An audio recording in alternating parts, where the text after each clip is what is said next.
Thank you so much, Parul, for the invitation.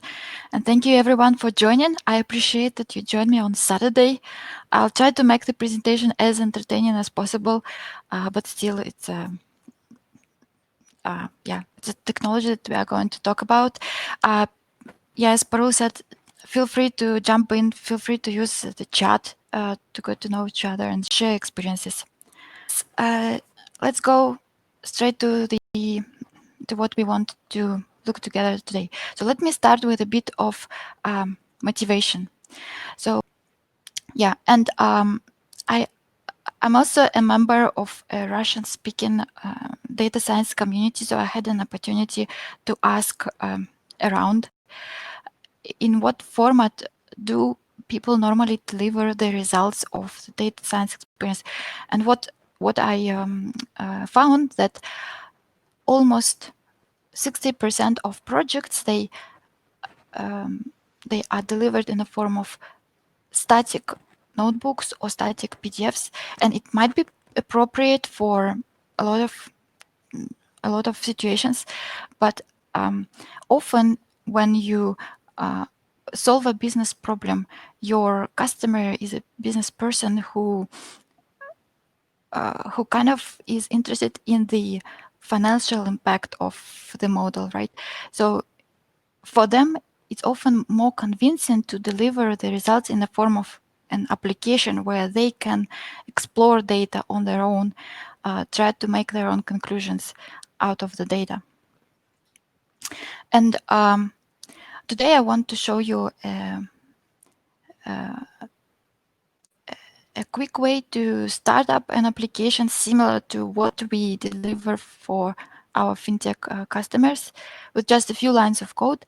I will actually just go through the cells in the notebook, run them by one to explain what's happening. But the end results that we are going to achieve today is an application similar to this one. So I actually just launched a notebook on AWS, and I will send you a link in a second. So what I invite you to do, just click Create Dashboard and maybe select a pivot table. I don't know, select some measure, product index, put something onto the rows. So it's a typical business intelligence application similar to Tableau, and it runs on top of the data that I pushed into it through Jupyter Notebook, and it computes the measures that I also configured in a Jupyter Notebook. So this is something that you can also easily launch on top of your data based on your use case. What use case to choose to illustrate this example? Of course, I have a lot of examples from finance where we use probabilistic models to compute risk and capital requirements and do backtesting.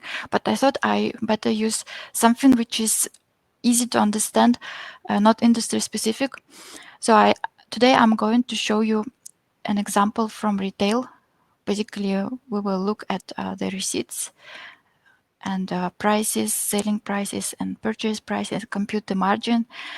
So like the imaginary situation that we are in, that our business customer asked us to create some classification algorithm to classify the products into complementary products, drivers, and isolated products. So imagine that at this stage we already solved the pure data science aspect. So we know how to classify the products. Okay, so and now we will put a BI on top of our data. So in my case, I have my data collected in terms of with CSV files, but maybe in your case the data is big, you prefer saving it in Parquet or in some database, or if your data is real time, then maybe you stream it already through Kafka, or I don't know, maybe you crawl some pages and also want to update the data in your application. my example is simple, but if you want, you can check the Atoti documentation. It leaves docs.io. And here you can see both the installation instruction and also tutorial, which has a lot of examples on how to read different data files, etc. Yeah. So if you don't have any questions, let me start my experiment.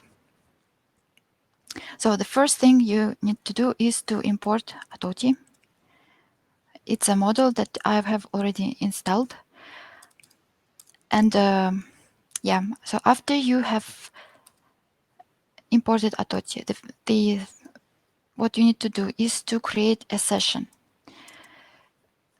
So Atoti actually launches a Java-based in-memory database, which serves as an aggregation engine for the data. And simultaneously, it launches the user interface, the one that we have just seen, the red user interface. So both they run in the background in the separate processes. So then when you actually launch them, you could launch them on the cloud, for instance, and give your business users a link. But in my case, I'm running it locally. So the business users, they don't need to open any Jupyter notebooks, right? They just need to open a URL. So in my case, the URL is running on a local host. But yeah, there is no data in the cube. The in-memory database is up, UI is up, but there is no data. So let's push some data. So the first thing I want to start with is actually the result of classification. So I'm creating a table inside this in-memory database, which is called data store, from the CSV file. So I could, I'm also defining the keys that identify unique records. I could also define data types, but for now I just allow Atoti to infer the data types from the data itself. It's also saying me that the data has been sampled because, yeah, Atoti developers think that it's more convenient to sample the data when you develop something. I usually just run session load all data to make sure that I'm looking at the complete data set. So I have loaded the data into Atoti, but it's not there in the UI yet. So what I need to do to make it available in the UI, I need to create a cube. So when I create a cube, then Atoti is creating indexes and is creating hierarchies and automatic measures. Automatic measures are sums and averages. Of course, they are not. It might be that it's not enough to have just sums and averages, but we will create a custom measure just in a second. But already now, we can actually start browsing the data. So I can already see these columns that were automatically created. So you have just seen that with just maybe 3 or 5 minutes, I have already launched an application which looks quite appealing, like looks professional. So if you put it on top of your data, then business can slice and dice on their own. Okay, so as a next step, I want to show you how you can inject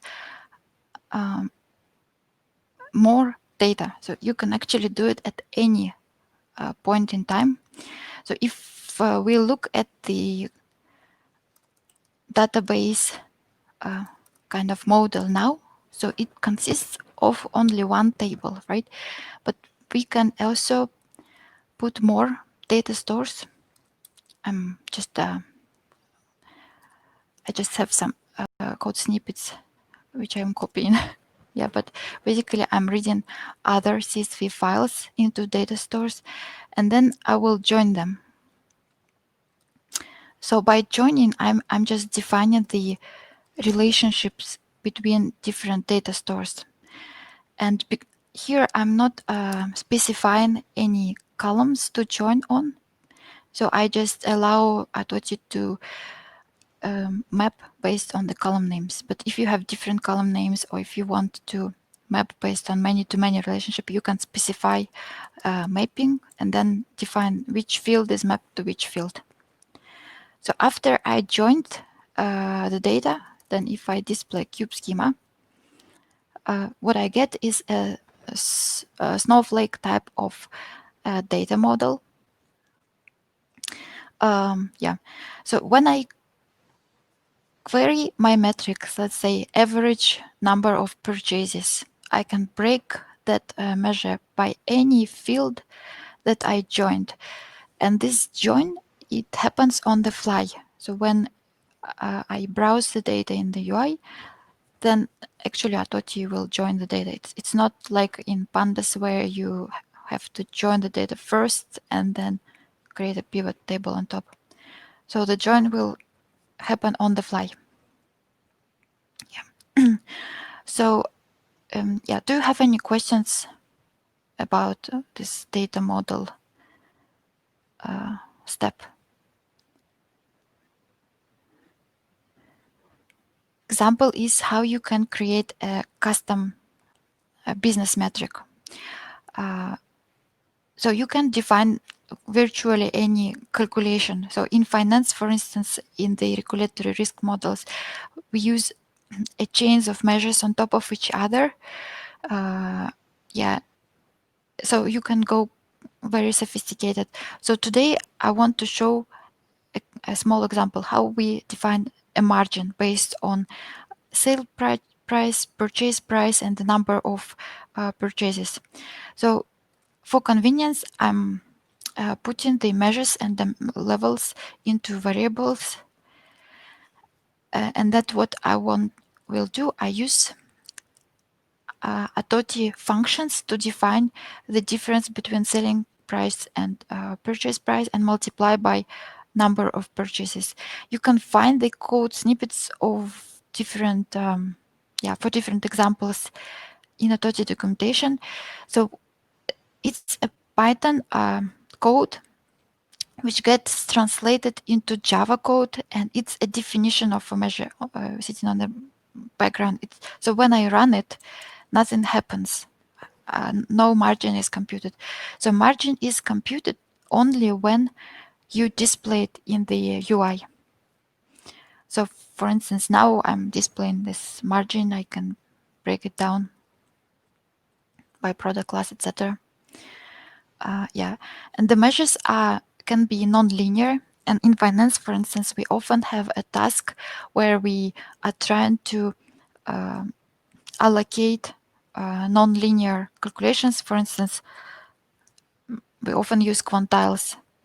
So we compute the quantile and we are trying to explain why it changed from yesterday to today, for instance, or what are the main components that contribute into this percentile and so forth.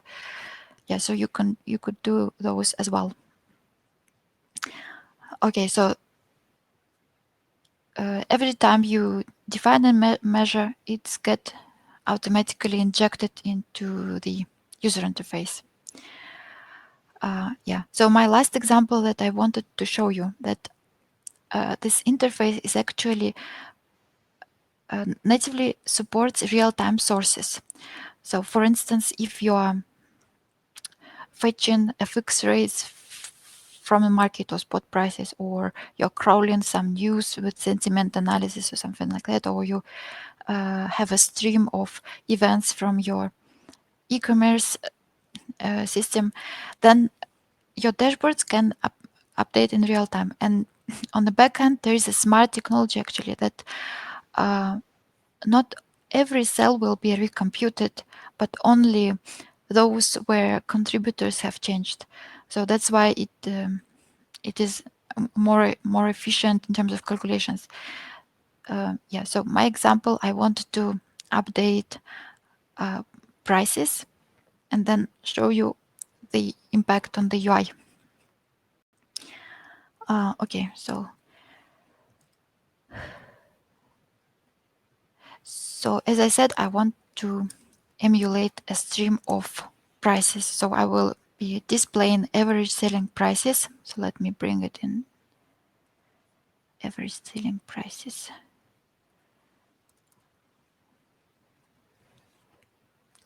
Okay, so now I will enable real time. And what I'm going to do, I will read my prices into a data frame, manipulate with prices. I will just multiply it by a random number in pandas. Like it's just a simulation, right? And then I will push those new prices into Atoti with like every half second. Yeah, so what I did, I am reading again the data frame with selling prices, generating a random number. Then I'm multiplying the prices by this random number. This is just to visualize the new data frame inside the notebook. And then every half a second, I will load these updates. Actually, not all of them, just 10, because I want different prices into my selling prices data store. Yeah, so you can see that my numbers are blinking here in the notebook, and they are also recomputing. Yeah, they are red if they go down and green if they go up, I think. Yeah, so I just have a loop with 20 iterations. Yeah. So basically, this is what I wanted to show you today. It's a very simple example, but on the Atoti website, you can find a lot of examples from finance. It's usually me or our other teammates and other examples. And there are some advanced features that you may want to explore, such as data source simulations and measure simulations, when you can actually replace data in the data stores without like affecting other data stores in sort of like branches like on Git, and view the results side by side. Yeah, this is a bit sophisticated for today, I think. Yeah, so this is basically what I wanted to show you today. So this is the article that actually summarizing what I was showing today. I will send the link in the chat.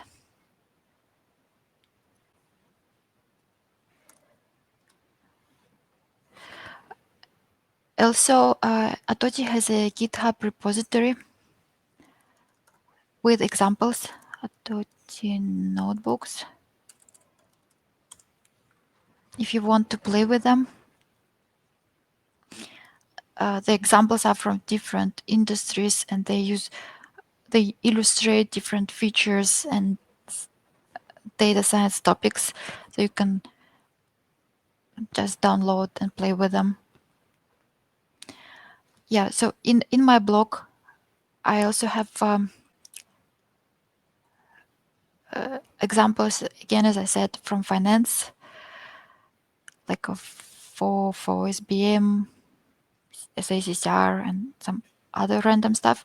But we also have a blog for Atoti, where actually Raghav and the Atoti team publish stories. Publish stories, yes. One of the recent hits was forecasting cryptocurrencies based on features extracted from Twitter. Out. Yeah, so if anybody has any other questions, feel free to reach out to me and then I could get you in touch with Anastasia. You can connect with her on LinkedIn as well. Thank you to the Atoti team for being here and answering all the questions so patiently. And thank you for everybody who attended the session on Saturday evening, especially if you're from India. And personally, I think it's a very useful library. I have been using it for the past 2 or 3 weeks when I came to know about it. And I think it does really take a lot of pain away from the dashboarding stuff and when presenting your work. So if you guys found the session useful, please give a shout out to WICTS or Atoti on LinkedIn. It does help and motivate, and so that we could get more people to watch our websites and workshops in the future. Thank you so much and have a great evening. Bye bye. Thank you. Good night. Bye. Bye. Thank you. Bye. Bye bye. Thank you all. Bye.